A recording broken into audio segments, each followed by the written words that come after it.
So I stuck my Gaelforce comp line on this 14-foot Scandi rod just because I thought if I got good at casting this, then casting it on a 15-foot rod would be no problem.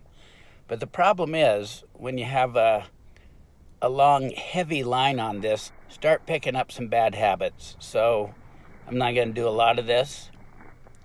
But I figured out a couple things. I didn't figure them out. I played with a couple things. One of the things I played with, you'll find that I'm getting a lot of stuck anchors, too much stick.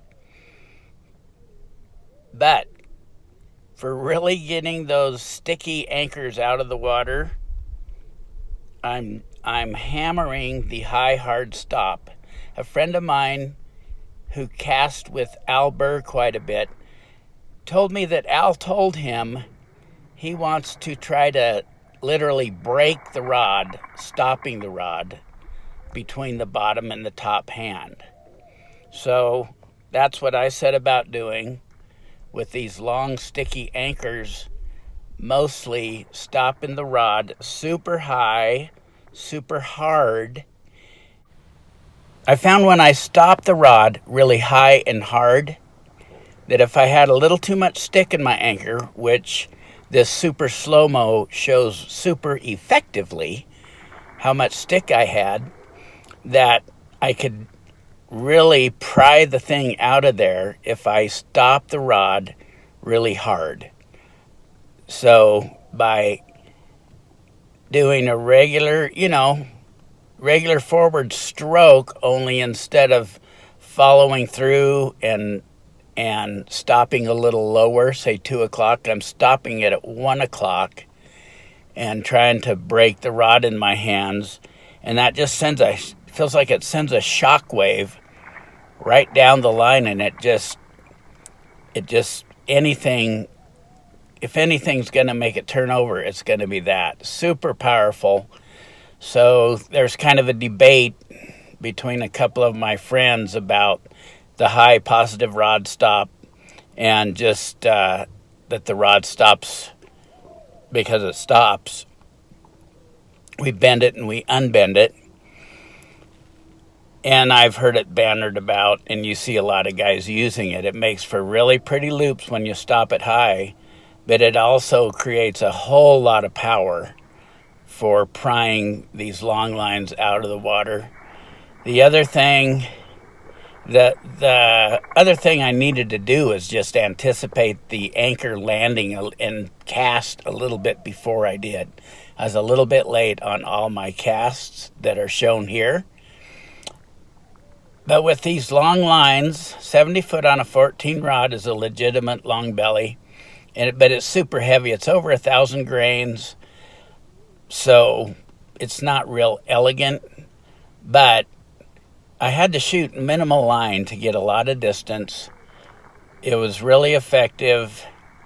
It really challenged me. You can see watching these V-loops, just some of the different things that happen when you're casting lines like this. There's so many variables when you're casting. If the rod is soft, if how the line is designed, if the line sinks, how deep you're wading. Like a line like this Gaelforce, I have battered this thing, and the line has cracks in it, breaks along the tip, and it soaks up water into the core, and so it basically has become a sunk line. And what you'll see is if I don't have a really light anchor, I get a lot of stick. So one of the things that helped me when I first started casting these longer lines, a good buddy of mine named Greg Holt told me, just cast before the anchor lands. Right before it lands, cast. So I did that for a long time, and then as I started getting better at my timing, I could cast after the anchor landed. But really, you can still cast a split second before it touches down, and it will make a really nice light anchor, depending on all of the circumstances that I mentioned. So depending on if you have a soft rod or a rod with a soft tip, a rod with a stiff tip that bends down to the lower section. All these things are variables. There really isn't one right way to cast anything. There's no one way to stop your rod correctly because every caster does it different. If you watch any caster that's in the finals of the men's Spey-O-Rama or the women's, well, Whitney anyway, if you watch the best casters in the world in some of these long line casting deals, they all do it just a little bit different. So there's really no one way. But I will say this, if you have a sticky anchor like I'm getting here in a lot of these casts, the best way to pry that thing out is to try to bend the rod to get it to come, to be, of course you want to, the rod's got to bend for my way of casting. I want the rod to bend. And then if I really want to send that shock wave down the line that's going to pry this sunk tip out of the water, I want it to counter bend, so I try to break it when I stop it, counter bend it, really high stop, like at 1 o'clock, and that shock wave will unroll. Even if a cast is going to be hard to get out, this is a great way to get it out. If there's too much stick, nothing's going to get it out.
A double spiral works pretty good for lifting a sunk line out of the water.